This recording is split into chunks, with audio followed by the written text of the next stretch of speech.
Hello, I am your host. My name is Mike Bankhead. I am a bass player and songwriter from Dayton, Ohio. Today, it is my honor to have a conversation. Well, I've had the conversation already. It is my honor to present to you the conversation I had with a bass player who is originally from Dayton but now lives in Colorado, the one and only Adam Edwards. I spent a lot of time when I was much younger watching Adam play shows. I used to watch his hands carefully when he would play the songs, and I learned a lot from him. And I think you'll enjoy this conversation. So yesterday I talked to Graney for the podcast. Oh, yeah, nice. He's an interesting. I mean, you know this already, but he's an interesting fella. Oh, that's an understatement to be sure. Yeah, his episode, I haven't edited it yet, but I have it scheduled for March 9th, so that gives me, I need to get it done this weekend. You are Adam Edwards, and I would like you to tell your origin story. All right. You're like a hero to me, so. Oh, man, that's really nice of you to say. And I was so used to your smiling face in the crowds in my early days that if you weren't there, it wasn't the same. So I always appreciated you being such a fan of Shrug and everything we were doing back then. But I mean, my origin, I grew up mostly in Huber Heights until I was about 16. And then I lived in Inglewood. Started going to local shows. That was like my big turn. When I was 14 or 15, there was a club in New Carlisle that was all ages, and all the bands would play there. It was called Rebos. It was sober backwards because they didn't serve any alcohol. And so I'd say, I think my first show there was 14. I was 14. And that's where I saw the guys I would end up playing with 5-6 years later. I saw all of them there because I was a little younger than everybody. So I saw Todd's first earlier band, which was Tim. And then I saw Dan's earlier band, which was Wallaroo South. And then, of course, there was like Brainiac and, Haunting Souls and all the predecessors to all the bands we knew a few years later. And never thought I'd end up playing with all those guys. And had a couple bands I played guitar for between 16 and 19. I didn't pick up a bass till I was 19. So really got into that world heavy. And that's kind of where everything started for me for real, because the previous bands were like high school groups and stuff like that. Not that they weren't good in their own right to some degree, but guitar bass grabbed me so quickly when I picked it up. And so I'd say 19, 20 is when you saw me, like a year later, probably. And playing with Dan and Todd there was no way to become a good bassist faster than that. You know Dan's drumming. He is a metronome. He is so on it. So yeah, that kind of leads up to where you and I would have met when I was playing for Shrug. And those were awesome days. And I was thinking about talking to you earlier today, and I thought one of the things I should acknowledge is I was just about to be old enough to legally drink when I joined Shrug.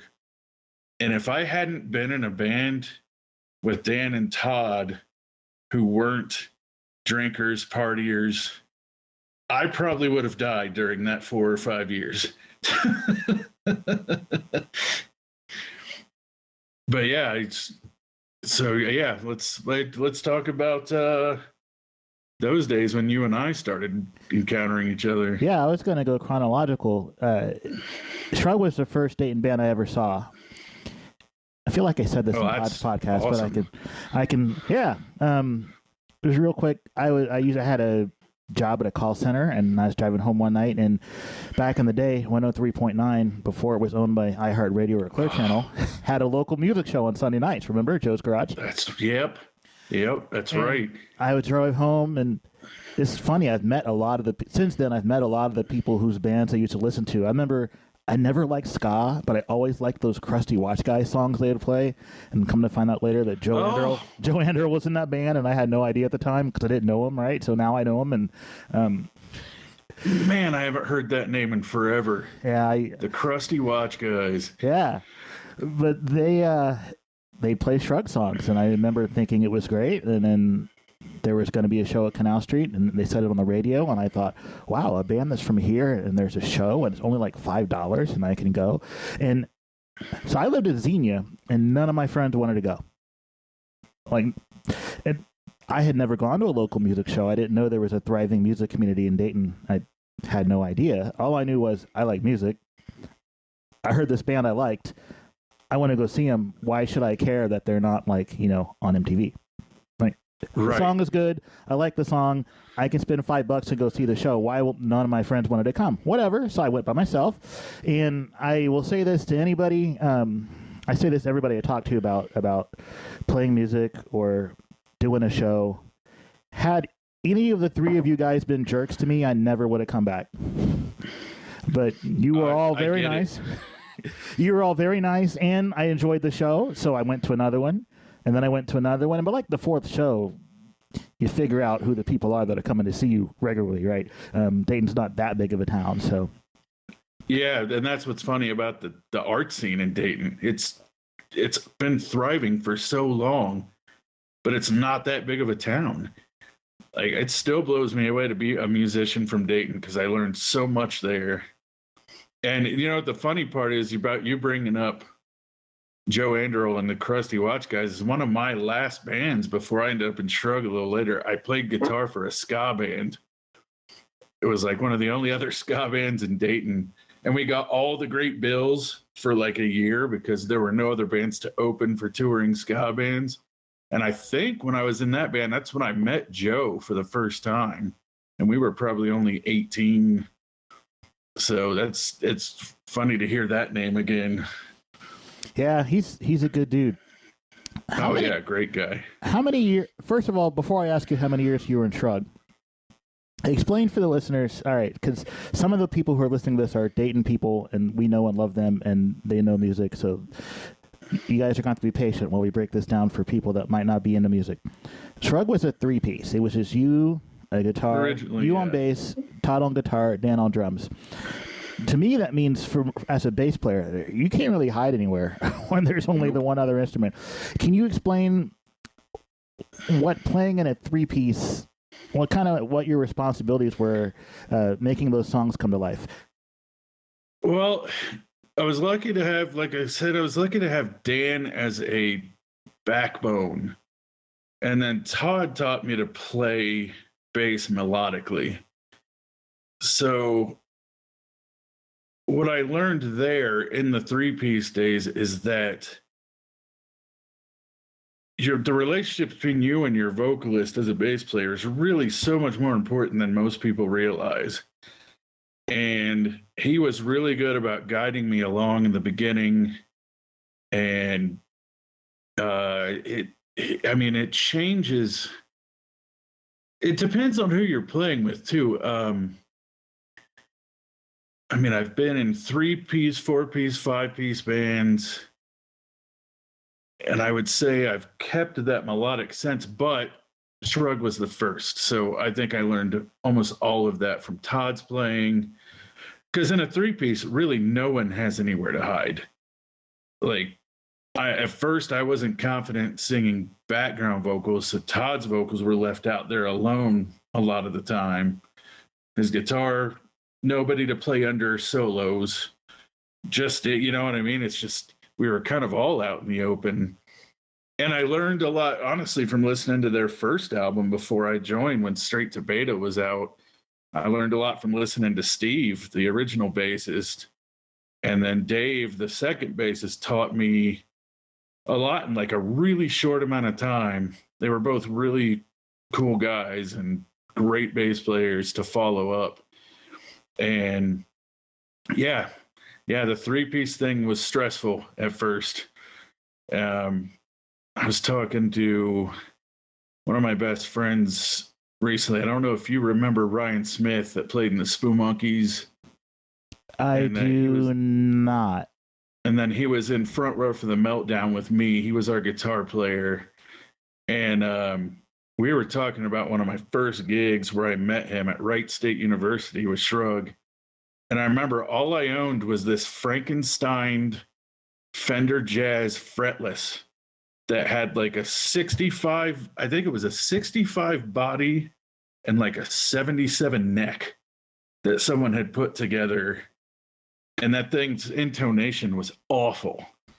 And I had to still be there with just Todd and Dan trying to make it work. And somehow I limped my way through those first few gigs because it couldn't have been great. I'm glad I don't have recordings of those. I want to know how long it took you to learn how to run.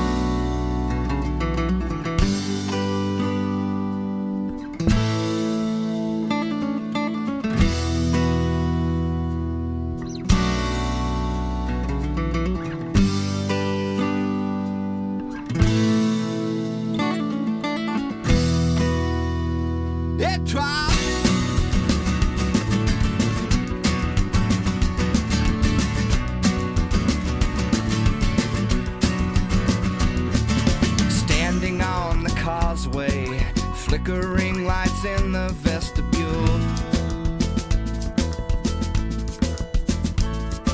I wanted you to meet her, but you would only laze beside the pool. And now you try to tell me to pack my bags and leave this thing undone.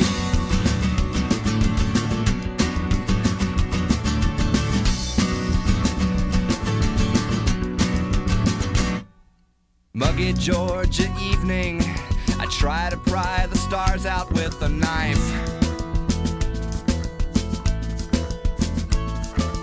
Be in town tomorrow, and I'll arrange my way into your life. But you can't convince me to pack my bags and leave this thing undone.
Makes me wanna crawl back in my shell. Please show me the road of good intentions, and I'll follow it back from hell. One thing that I cannot do is pack my bags and leave this thing undone.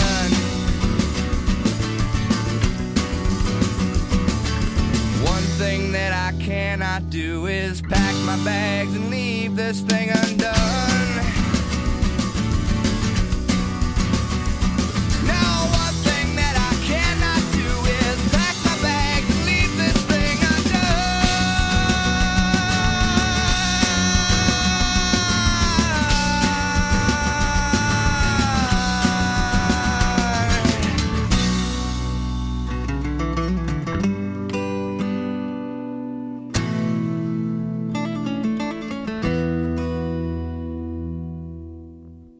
Oof. That's a good question. You know, I was so like so passionate and like frenzied about Shrug stuff. I mean, especially the first year or two, like when I don't think anything. I don't mean this to sound arrogant at all. I don't think anything took me all that long.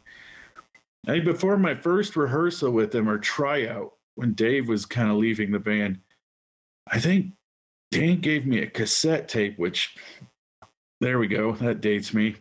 It dates all of us. It had like, I want to say at least 15 songs on it. And they were basically like, here, learn these. We'll see you at the tryout, whatever. And I was like, what? No chord chart? Nothing, just listening. Wow.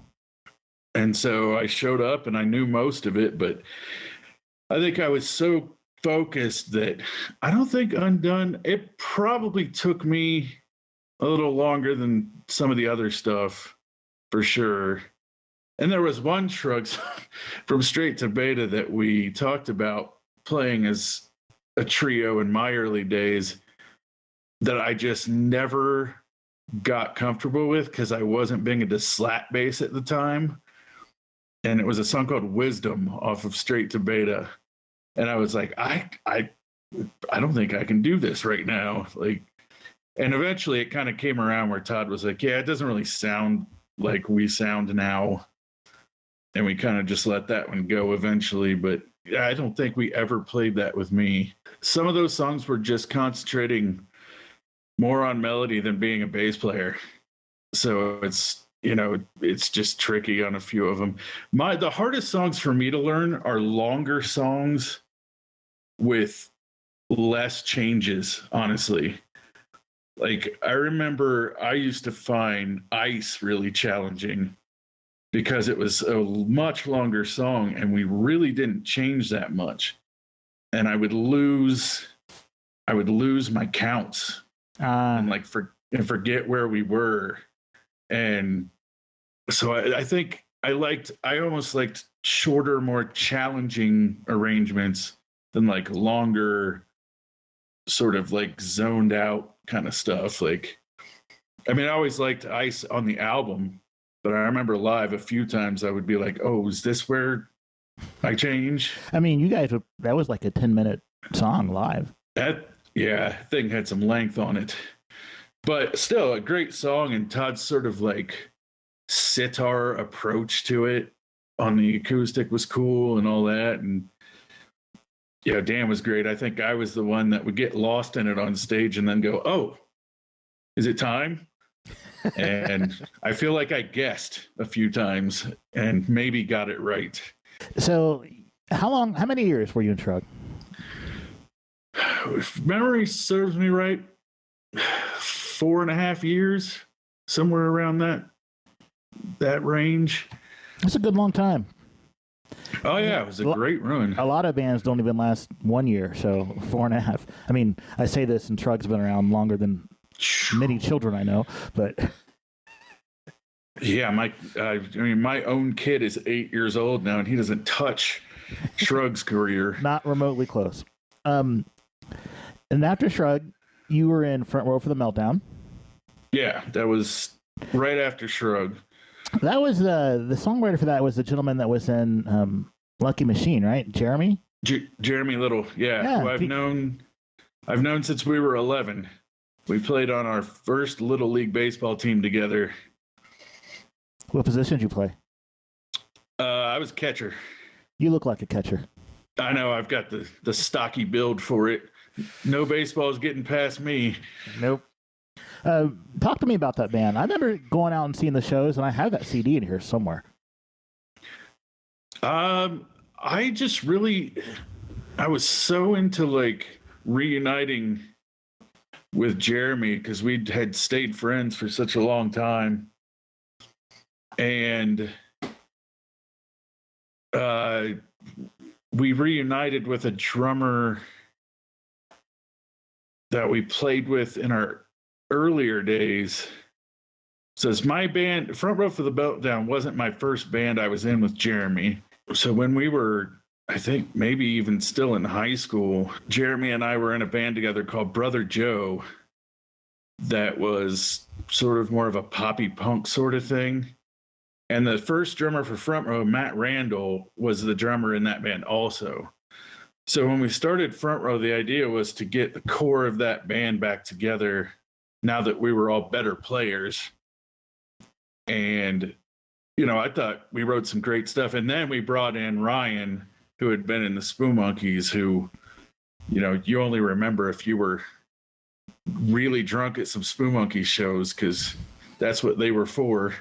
Yeah, I never actually, they were done by the time I started going to shows, but I know that Brian, Lackey Brian, was in that band too, right? Yeah. Yeah, that's exactly why when I left to move to Nashville with Front Row, I'd known Lackey for, oh my God, sort of indirectly since he was in a band called King Droopy. Which with back. Thad and Eric. Now, see, I wasn't around for that either, but I know all those guys, so I've heard all those stories. Exactly. So that was why I felt comfortable saying, you guys should get Lackey to take over. And Lackey, all he did was blow it away. Like, he was awesome. And he stayed with that band. Look at that. My goodness. Yeah, tell the people what I'm holding, because they can't see it on the audio That is version. All the Wrong Things by Front Row for the Meltdown, our one completed record. I told you recorded I had this. in L.A. Wow. Y'all went big time, huh? Well, we had a management company at the time, and they were based in L.A. It was the head of the management company was a guy named James Akers. I don't know if you remember during the swing revival. I have bad memories of that. By the way, I know how to do that dance now because of that time. Oh, you and Hoflick should partner up. Look, all my friends learned how to do it, so I had to learn how to do it, you know? Yeah, well, there was a band called Royal Crown Review that was part of that, and James was their guitarist. So, and he was from Yellow Springs, but anyway, he signed us to this management deal, and we went out and recorded that album with the original drummer from Social Distortion. Well, that's cool. Yeah, like in his house, in his basement studio, which was a lot of fun.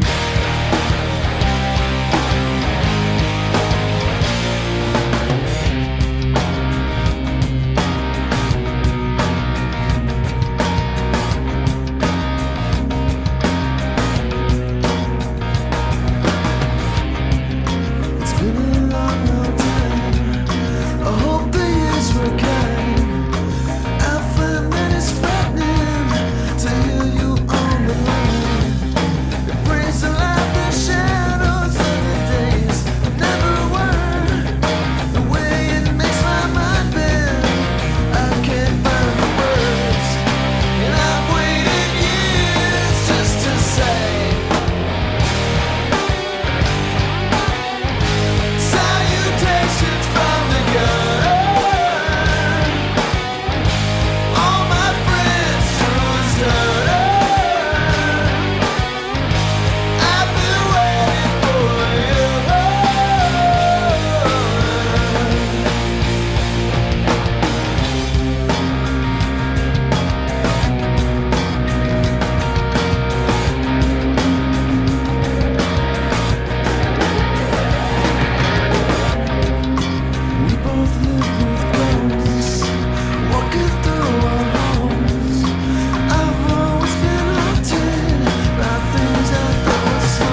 But by then we had gotten this Nashville session drummer named Rich Redmond, because Matt had quit the band, and now Rich Redmond is Jason Aldean's drummer. He went big time in the pop country world. Well, that's got to be a lot easier work for a drummer, though. And a much better paycheck. So yeah, we went to Nashville, did that album in LA, did some tours, and ultimately all of them wanted to go to LA. And me and my wife at the time wanted to go back to Dayton. So I departed, they moved out there, and that was the end of that. What was it like having a management company direct you? It's a give and take. It was cool that we got to go record that in that environment, but in my opinion, that was the only really good thing that came out of it. Like, it was kind of a fledgling management group. I mean, James and Chris that ran it, love those guys to death. I'm not wanting to put blame on them, but I think they were kind of new and didn't know exactly where to put us. And I don't know, we had a good time, but ultimately it didn't lead to anything. Jeremy's done great, though. Jeremy's got a bunch of music and TV shows and stuff like that now. Which is, one of the only paths to making a decent living in the music business these days. Yeah, true enough. One of his best moments where I freaked out, because I think I was already living out here, is there was a show called Fringe, and there's a scene where one of the characters drops a needle on a record, and it's Jeremy doing a solo acoustic version of If I Only Had a Brain. Well, that's interesting.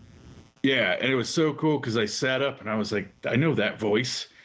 So I messaged him. I was like, is this you? He's like, yep. Weird. He probably wrote most of the songs for Lucky Machine too, didn't he? I think a lot of them. Him and Gary, the singer, I think they were responsible for most of it. Yeah, I guess I've heard enough of him to know that I like his songwriting. He can write a song. I mean, he's proved it now. He's, from what I understand, he did this project where he did a Bowie tribute tour. It was like a small tour overseas, and he got to sing alongside Gary Oldman doing Bowie covers. Well, that's cool. Yeah, I thought that was pretty awesome. So he's guy's talented as hell. He's back in Nashville now. He left LA, went back to Nashville. In fact, I think everyone that was out there, Ryan just moved to New York like a few months ago. So he's given the Big Apple a shot, which I don't have the balls to do. I find all of those cities are nice to visit, but I would not want to live in any of them. Man, it's expensive where I live. It is expensive where you live. And then you look at that and you're like, oh, your rent's $800 more a month than where I live. Like, that's insane. That's why Dayton's not so bad. It's affordable. No, the last rent I paid in Dayton before moving here was $400 a month for a 2-bedroom apartment with 20-foot ceilings, in the Oregon district. Pretty nice apartment. That cost you probably 3 times that now, but that's still a lot better. You're going to get a lot of places. Oh, yeah. Yeah. And then I moved here, and my first apartment here was in Boulder, much smaller, and cost $900 a month. Right off the bat, went from 4 to 9, and realized that the job I took out here that transferred me was just barely paying me enough for the difference in what I was spending. Ouch. Yeah. So after Front Row for the Meltdown, you managed to get into Flywheel Minion, which is one of my favorite all-time bands from Dayton. How'd that happen for you? You know Patrick. Yep. He's rather insistent when he wants to be. Yes. And I think I'd been back from Nashville for 4 days. And I went to, no, I'm blanking. Elbows. that was the club and the like Chinese restaurant after hours or whatever. It's long gone, but I remember it fondly. Yeah, Patrick was running sound, and I walked in, and he said hello. We had our pleasantries, and then he said, I'm working on this new recording with this band with this guy Tim Pritchard, who I didn't really know yet because he's younger than me. And he said, you're gonna come record, and I think you're gonna be great for this band. And I was like, dude, I just got back. And he was like, yeah, so what? Like, you're come to BHA, you're gonna record. And I was like, oh, okay. So I showed up like a week later. I think I did 2 tracks the first night, and I met Tim and all that, and they were just like, do you want to be in the band? I was like, okay, why not? And then it took us a while. John Lakes had recorded drums and some bass for that before I got back. Yep, he's actually on the liner notes for that as the tracking drummer for a lot of it. Yeah, so he had his hands full at the time, I think, with Captains of Industry and Motel Bed. No, I don't know if Motel Beds were functional right at that time, but he was doing a couple other things. And so I kind of returned the favor that because Patrick kind of just told me I was going to be in the band. He didn't really ask. And then I kind of did the same thing to Hoflick. Because I've known Hoflick again forever, and I just said, I think you need to be in this band. So he came down, and the last piece was Grainy. And Grainy was the one that really messed my brain up because he killed it the first time he showed up. And we were rehearsing at Christopher's Restaurant because Tim's dad owns it. He sold it since then. Oh, did he sell it? Yeah, you've been out of town a long time. 15 years. Yeah. In February. Yeah, it's been, I don't know, 3-4 years maybe since ownership changed there. Okay. So we were rehearsing there, and Grainy blew me away on keyboards. I didn't find out till later that Grainy wasn't a keyboardist. Nope. at the time. I was like, what? He had no idea what he was doing. No idea. And impressed all of us the first time he showed up. That kid is something else, man. So, yeah. And then, man, I mean, my time with that band, that might overall be my favorite band I've been in, just because it's so hard to find 5 people that can gel like that. Like, that's a lot of guys to get on the same page to that degree. And I just felt like it was such a good fit for everybody.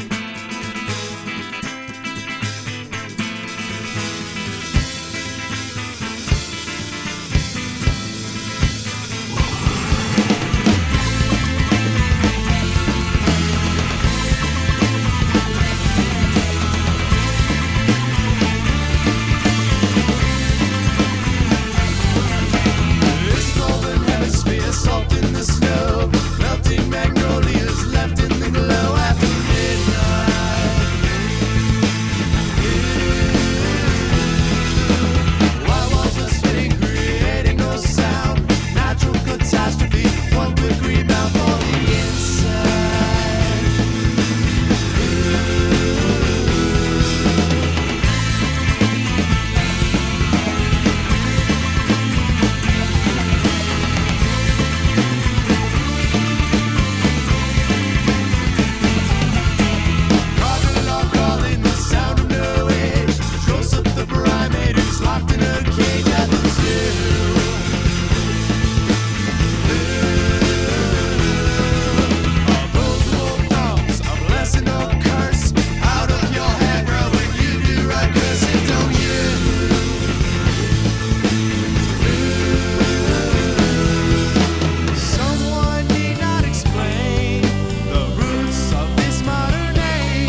We're soft in the snow, melting magnolias left in the below after midnight.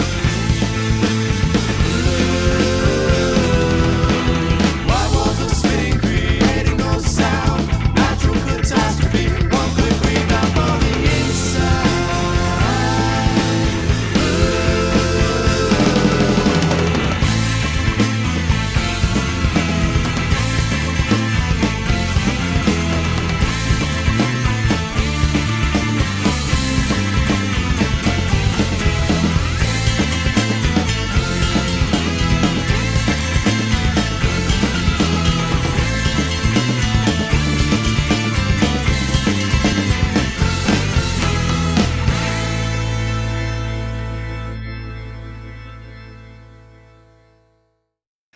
And we had such a great time. And yeah, that was, I still treasure the time with those guys. The shows were good. The albums were good. And what makes me sad is there was songs that you guys had that never made it onto a CD. I know. You wrote this like soulful gospel song that you sang lead on in that band. And I totally remember seeing you guys do it at the weirdest venue ever, that Roxy's Diner. I don't know what it was called when you were playing there, but it's a weird place to go see a rock show. But I remember you sang lead on this super black-sounding soul song, and I'm like, oh, look at these white boys bringing some soul up in here. But the song was really good, and I wish I remember what it was called. It was called Kind of Queen, and it was sort of a song about my divorce at the time. And yeah, I've always been a huge soul R&B guy. Like, I think if you're a bass player and you don't spend any time with soul and R&B, you're screwing up. Like, yep. So that one purely came out of me, and it's one of the only songs I ever wrote to be like lead on, and I loved playing it. But yeah, it got recorded. It just, who has that? Where can I find Patrick it? Patrick has to have it somewhere. Oh, next time I'm in there, an old hard drive. Next time I'm in there, I'm going to be asking about it. We had most of a new album done when I moved out here. It just didn't go anywhere. But Patrick's always like, he stays busier than he knows what's good for him. He does. That has not changed. Oh, I'm sure he's doing 10 projects at a time. He's a hard dude to get in. If you want to book him, you better do it several weeks in advance. Is he's still doing Real Love? Yep. And he's putting out, I mean, this is supposed to be an Adam promotion episode, but let's talk about Patrick a little bit. He puts out a lot of really good work. I'm fine doing that. Well, I think this is the only way we're going to be able to promote Patrick, because he doesn't want to do a podcast. He says he gets nervous. And I asked him, aren't you the dude that like tours with Black Jacket and plays in front of 5,000 people, and you'd get nervous talking to one dude on a podcast? I don't get it. Maybe Patrick has to have the guitar as a shield. Like, I could see it, knowing him as long as I have. I could see it, because I remember we met in my early Shrug days. He was in a band called Velour, and we did some shows together. And I've always loved Patrick, but yeah, I can kind of see him maybe getting a little shy in that situation. Yeah, I find like talking to one other person is pretty easy, but I would be the one like quaking if I had to play a show in front of 5,000 people. I would love to, but like all the way up until the show starts, I would be a complete wreck. Yeah, we'll get there eventually, but I will tell you, I played one show out here in that situation, and I thought I was going to vomit several times. No, let's just tell that story now. You just mentioned it. Go tell the story. So I spent a summer playing bass, sitting in for the bass player for a group called the Ian Cook Band. And Ian Cook is this highly talented pianist, celloist, singer. And he had this really cool group built behind him. And Whit, their bass player, was gone for like almost a whole summer. And they asked me to sit in. And the last show of the summer they were going to do was at Red Rocks. So Yeah. So Whit came back about a week before that, but he was such a gracious guy and he was happy I filled in. And he said, "No, we'll both do it. Like, I'll play percussion when you're playing bass. We'll kind of like figure it out. Like, but you deserve to be there. You just covered for me for a couple of months, whatever." And I was like, "Oh, that's awesome." So then we get there, and it was a combined 3-band night as part of a event for the Denver Film Society. So there were 3 bands, and then at the end of the night, they showed a movie on the giant backdrop for Red Rocks. So it was sold out at Red Rocks, and I had to go up there and play for like an hour and a half. And I've never been that ill before playing in my life. That's pretty cool, though. Oh, it was a fantastic opportunity, man. If anyone can ever play Red Rocks, do it. That place is Did you get a magic. picture from the stage? Yeah, sure did. Or 50 of them? Yeah. I think I have some, but the person who was taking all of them at that time was now my ex-girlfriend. So I don't think I have all of them. When I think of Red Rocks, I think of U2's Sunday Bloody Sunday performance there that I've watched like a zillion times. Yeah, and even to sound like, I won't be as popular for this statement probably, but I remember there was a time when I really loved the Dave Matthews Band live at Red Rocks. And I remember listening to that when I was younger a lot. I think mostly just because I liked their bassist a ton. Dude, the rhythm section of that band is almost insane. Peerless. Well, first of all, I don't know why. I mean, Carter's got so many drums in that kit, but I think he managed to hit them all. He does, I'm sure. Yeah. And Stefan's a great bassist. I mean, he was fantastic. I think I always liked the rhythm section more than Dave, but definitely. But yeah, I remember thinking of that record, U2, all these albums, and going, I can't believe I'm on this stage right now. Now, here's what's messed up. It was so hot when we set up that it melted and curved my pedal board. It was like 107 on stage. Ooh. And the bottom is all just like concrete. It got so hot that I went to go play, and it'd been sitting there for like an hour, and it was just like curved up on the sides from how hot it was. It's amazing that none of your pedals melted. I had to take one out of the chain because it wasn't working, but the rest held up. Yeah, it was cool and just bizarre at the same time. Plus, we played there the night after Tool played there, and we were in the green room, and there was some odd stuff left behind. They didn't bother to clean it up first? I don't know. I just remember finding a few relics of Tool's visit. Rock and roll relics. Yeah. So you have also met Victor Wooten. Oh, yeah. Yeah. Awesome guy. Yeah. Tell me, I've heard you talk about this before, but I want to get this on record. So tell me about how you managed to meet. I mean, he's the greatest living bassist right now, right? Like, I don't think there's anyone alive better than him. He is, I mean, he's in the top 3 to be sure. Like, he's taken on such a big role as an educator, which I think is cool. Very much. That there hasn't been as many like Wooten records put out, but it's cool that he's holding all these bass camps and all that stuff. And yeah, I met him twice.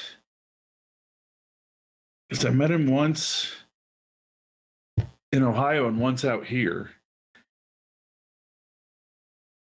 And the first one, where was that first one? It was somewhere weird. Oh, shoot. I'm totally blanking, but I've got stuff signed from both. I met him out here. He played the Boulder Theater, and then he did a little clinic at this little music academy in the town I live in. And I went and got to meet him, and I got like a shirt signed, the vinyl for the first record signed, and all that. And I didn't spend a ton of time with him, but the time I did, he was so open to any musician asking whatever questions, and his education, the way he teaches theory is so cool. And like one of my favorite things he ever said is like, you know, if you're learning bass or guitar, whatever, remember you're never more than half a step away from being correct. And I was like, wow, that's okay. That's cool. And then I remember really testing that theory with this group I played with out here that never really did shows. It's been only the last, like, since my kid was born, there's a couple guys I play with that do like a lot of jazz fusion stuff. And we write a lot of instrumental stuff. And I've really tested Wooten's theory about the half step away thing. And he's pretty dead on. You can make almost any note work. You just have to pay attention to the next one. But yeah, meeting him was great. He was super gracious, and when I saw him out here, what I found amazing is that he toured with another bass player. So there was a guy like holding down bass lines while Victor would just go off. Okay. And I thought, man, how humble do you have to be that guy for Victor Wooten? Yeah. Like, and I think his name's Anthony Wellington. He's amazing on his own right, but I just like, you really have to like put yourself in a humble position as a bass player to just go, no, I'm gonna let him go. But also cool of Victor to include another bassist. Well, yeah. Was that Ned's Atomic Dustbin, that rock band that had two bassists back in the day? Two bass players. Yep. And one of them would play bass, and one of them would play like noodly stuff, right? Yep. One of them always had like was way up high on the neck. One of them was holding down roots. And yeah, I'll never forget that. I think I still have that album somewhere. That's crazy. So at the moment, you don't have a current active project, right? No. Actually, I'd say since I play with, there's two guys I play with, but our thing hasn't been to like go out and do venues. We've just been kind of playing for our own enjoyment. And we've done a bunch of recordings, which something may come out of once we go back through all the files. Todd Widener has influenced me to also do my own solo record while I still have the days ahead of me. You should. And here's the problem. Todd has played all his songs for a lot of people and has feedback from such things. All the stuff I have that would go on my first solo record has been written in the last few years, and I haven't played it for anyone. Hey, so I did that. Really? You didn't? No one. My first record, I never played any of that stuff out. No kidding. Yeah, and a couple of those songs were pretty old, by which I mean, like one of them I wrote 15 years ago, and one of them 5 years old. But my first record, I did the record, put out the record. We didn't do a release show until 6 months after the record was out. Wow. In fact, the first time I ever heard those songs playing live, because, you know, when you're a solo guy, you don't just grab a band and play live. You have to record in sessions. And since Hoflick was my drummer and he doesn't like to record live, he preferred just to play by himself to the click, which is cool. I never even heard my own songs played live until we were rehearsing for the show. What? Yeah. And I learned I really can't sing most of those songs in my first record and play the bass lines I was playing on that record. Since then I've been playing out, and I've had to simplify my bass lines as a result so that I can sing and play at the same time, which is cool. I don't mind it. It's just another one of those. It is nice to get some audience feedback and figure out what works and what doesn't. But yeah, my first record, no one had heard any of that stuff when I went and made the record, and wow, I'm a much better musician now, but I'm very proud of it. It was a lot of work. So basically all that to say, don't let that stop you. Like, if you believe in the songs, go get it done. Yeah, I mean, there's stuff I really like, and I thought about kind of using Todd's route to get some reaction, like audience reaction, by like releasing acoustic versions on Instagram and stuff like that. Yep, that's totally doable. He's been busting his butt lately, man. He's got content for days. He has a social media professional on his side. Oh man, I need one of those. Me too. Because I don't like social media. Me neither. But here's the thing: if you're going to be an independent musician, you got no choice. Like that's true. That's how we market these days. The world has changed since you were heavy in the business. Oh, yeah, I've noticed. And there's anyone in the field can make me feel old these days. And yet Todd's older than me, and still he's out there crushing it. He's doing a really good job of adapting to, like, you know, he's a humble guy. He's not afraid to listen to other people and change his approach to fit the new situation. Also, it kind of helps that he's awesome. Yeah, that doesn't hurt.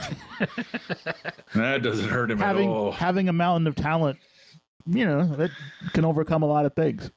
That's why I see like his stuff, and I've messaged with him a fair amount, like in the recent past since he's been putting stuff out. But then I go and I look at like all these bands in Dayton that are putting stuff out, and like the stuff from like Magnaphone Records, and look at Dan's feed, and I'm like, Dan is the drummer for all of these bands.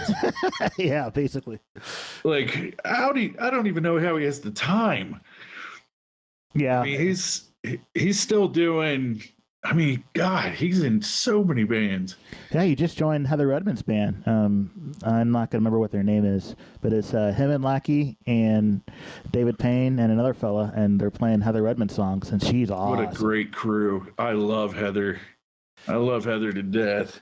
In fact, I haven't been back to Dayton as much in the past couple of years because of COVID and all that, but one of the times right before that, I got to spend a night at Heather and David's house when they first bought it. And they had like a big housewarming thing. And I just happened to get into town. And I ran into Patrick he came that night, and all these people showed up. And I got to talk to David a lot, who I didn't really know that well.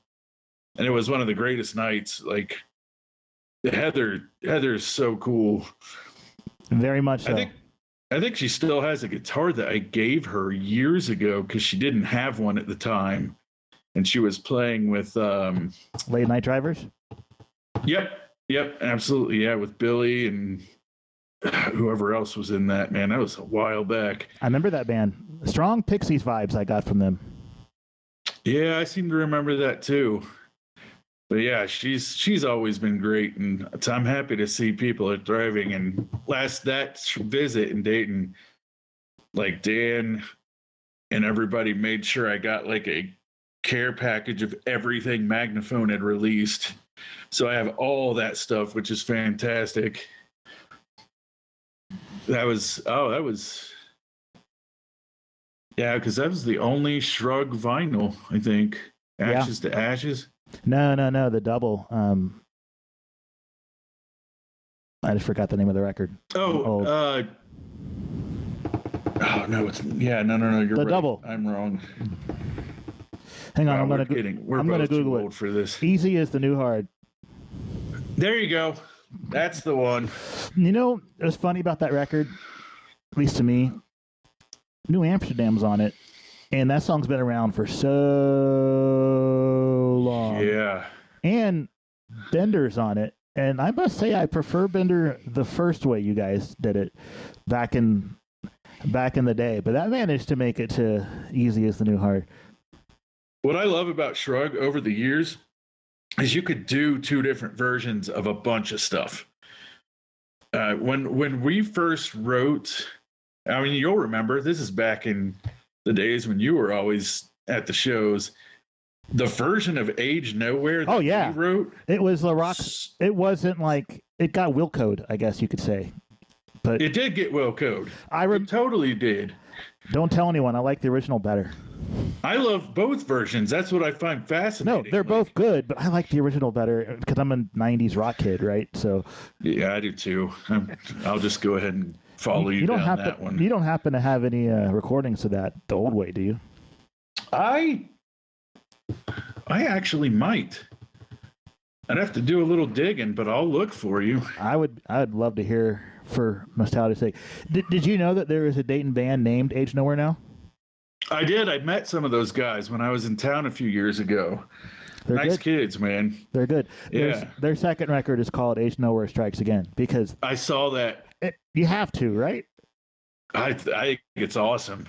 I think it's great, man. Anytime the next generation shows that they knew anything about the previous generation is kind of nice. Yeah, a lot of good art came out of our town. So even though you're not like making records anymore, it doesn't mean you don't have an artistic outlet. You have channeled your creativity into a new artistic direction, which still involves standing up in front of people. Let's talk about that. Oh, yeah. Okay. All right. So let's see, for about a year and a half before the pandemic started, I was out quite a bit doing stand-up comedy. A lot of open mics, a lot of hour and 15-minute drives to do 5 minutes on stage. It is a brutal thing to try. And you want to talk about me being nervous when Shrug was a trio and being naked and alone. There's nobody getting your back in stand up. Like, if you're failing, you are failing. And I know what it feels like because I have bombed hard many times at open mics. Yeah, I'm just now getting back to it. They closed down everything out here for so long. I mean, it's that way everywhere, but some of the main clubs out here just reopened like last few months, and there hasn't been as many open mics to do. So I've got this notebook I've been keeping for the last 2 years full of stuff, and I don't know if any of it's any good until I get it in front of people. And I'm scared now because I had a year and a half of experience and I was just getting comfortable, and then everything shut down. And so now I'm about to head back out and see if anyone's going to find any of it funny. So this is a skill set that I don't have, and I'm fascinated by that art form. We'll get around to why eventually, but first I want to know what made you decide to start doing that? It takes a certain amount of guts to get up there and tell jokes that you don't know if other people are going to like. I think I was going through... I mean, I think the weirdest part is the answer is I was going through like clinical depression, and I was listening to probably as much comedy at the time as I was music, just to like lift my spirits. And I just thought, maybe if I go try this, I'll get out of my head a little more and get some of it out there. And it worked for a while. Like, my moods improved. It was just nice to hear people laugh, like, and occasionally not laugh at all. But I've only been heckled a couple times, which is nice. How did you handle it? The first time, very poorly. I just basically attacked the guy from stage, and he got drunk and took a swing at me at the end of the night. So I didn't handle that one well at all. And then I remember another time I just decided to like run with it after I'd watched more people who are good at crowd work and stuff like that. And it was fine. The guy and the girls, it was a couple that were giving me a hard time. And I just sort of ran with them on it. And they came up at the end of the night and they were like, we were just messing around, man. We thought that was funny. And I was like, okay, that's a better way to handle that. So I don't want anyone taking punches at me. I'm 44. I don't need that. So when you're rehearsing for one of those, I understand. I've never done it, but I understand it's a lot of work. How long do you rehearse for a 5-minute set? I want to drive this home.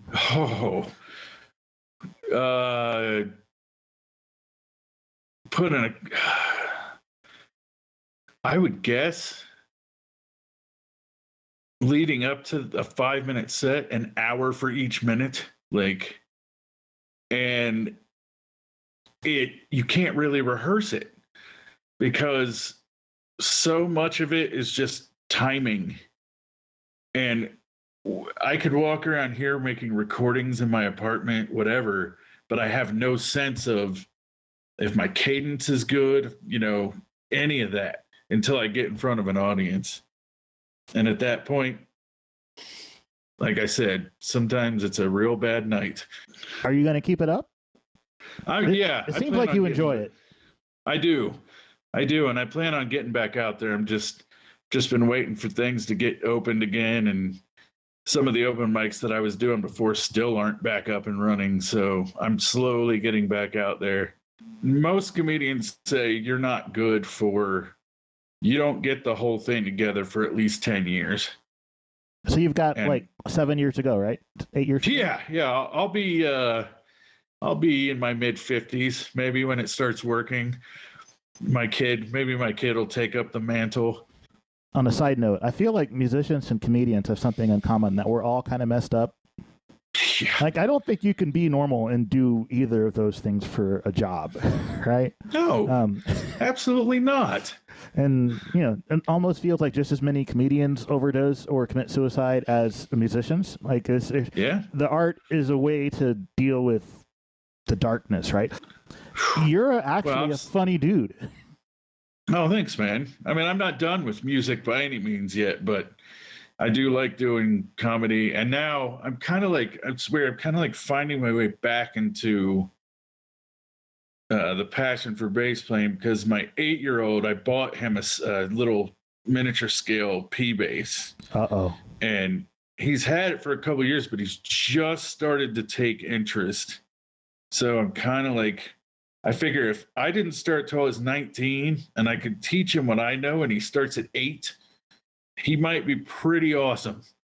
Yeah. And then he can make his way in that or whatever he wants to do. But so I'm kind of finding my way back to being, I still pick up basses all the time and play for my own enjoyment, but it's kind of fun having him start to ask questions about music and stuff like that. Is he still the main subject of a lot of your stand-up? Yeah, because he's absolutely ridiculous. The kid's got a big brain and a lot of curiosity, and he's got, between me and his mom, like, we're very similar, but then we have, different views on enough things that, like, he gets feedback from a lot of different angles, and he's really curious. And now his whole thing is like, at 8 years old is like the birth of the universe. He asks me all kinds of questions about that stuff, and I always tell him honestly, I'm like, nobody knows this for sure, but here's what has been presented. But he's super curious, and I hope he gets into music. But if not, maybe he'll do what I should have done and played music and gone to college. It's funny you say that. I just had a chat with the gentleman who did that, and he said that everything he learned in college about music he could have gotten without having spent the money to go to college. Oh, sure. I've heard that yeah. I should have played music and gone to college for something profitable. Oh. Well, we don't make music for the money. Although, to quote the dude from Almost Famous, some money would be nice. Some money would be nice. There's a few comedy sets that I have up on YouTube that were from the year and a half before the pandemic. Everything's under, I think, Adam Edwards Music and Comedy. And just watch the IG page, because in the next couple of weeks, I'm hoping to start releasing some acoustic demos. Please do. I'm gonna hold you to that when this podcast hits the air, by the way. Well, thanks, man. I appreciate it. You were a big motivator when I was young, and you can pick that back up if you want. I will try. You were a big motivator for me. I have stolen a lot of things that I've seen you do while playing shows and incorporated them into my own bass style. So all your years of labor have not been in vain. They helped make other art, which is really kind of what we want, right? Yep, that's awesome, man. I appreciate it. And you're killing it and putting out good stuff. And who knows, maybe we'll actually get to collaborate at some point.